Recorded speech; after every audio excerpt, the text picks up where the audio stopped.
Hi friends, welcome back to Purnima family channel.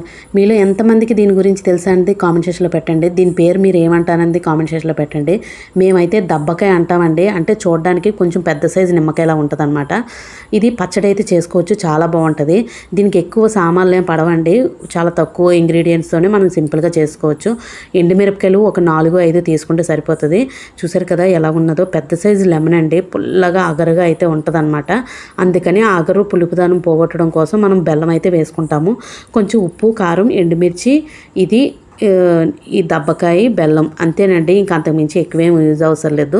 ఇలాగ cut చేసుకోవచ్చు. మీరు కావాలనుకుంటే ఆ పిక్కలు ఉంచుకోవచ్చు, లేదంటే పడేయచ్చు. వద్దు మాకు ఇబ్బందిగా ఉంటుందంటే తీసేసుకోవచ్చు, లేదు అంటే మనం ఉడకపెట్టినప్పుడు వేసుకోవచ్చు. ఇది కట్ చేసేటప్పుడు ఆ జ్యూస్ వస్తుంది కదండి, అది కూడా వేయాలండి కంపల్సరీగా. టేస్ట్ అయితే చాలా బాగుంటుంది. చూసారు కదా, నిమ్మకాయలాగా ఉండితే ఉంటుంది అనమాట. ఇంకా నిమ్మకాయనండి, పెద్ద సైజు నిమ్మకాయ అనమాట.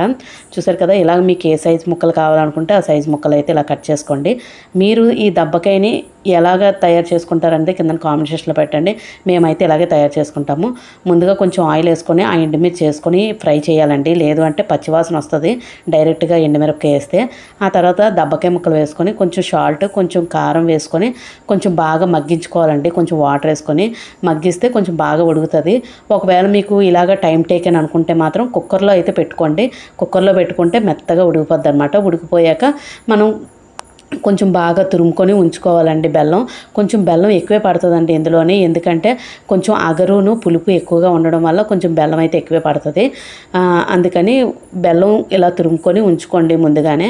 ఇది ఉడికిపోయిన వెంటనే అందులో వేసేసుకోవచ్చు. చూసారు కదా, ఉడుకుతూ ఉంటే జ్యూసీగా అయితే బయటకు వస్తుంది. చాలా టేస్ట్గా ఉంటుందండి.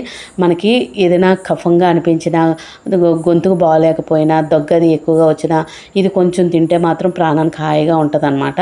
అలాగే ఎక్కువ కొంచెం కర్డ్ రైస్తో కానీ అలాగ తింటే చాలా టేస్ట్గా అనిపిస్తుంది. కర్డ్ రైస్తో అయితే మంచిదన్నమాట combination.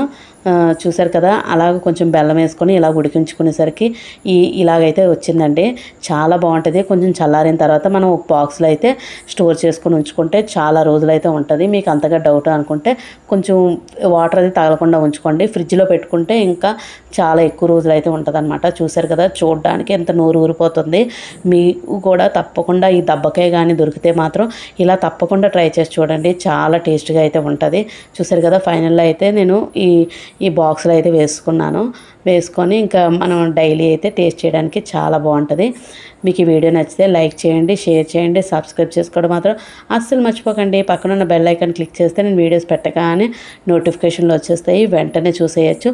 Thank you for watching.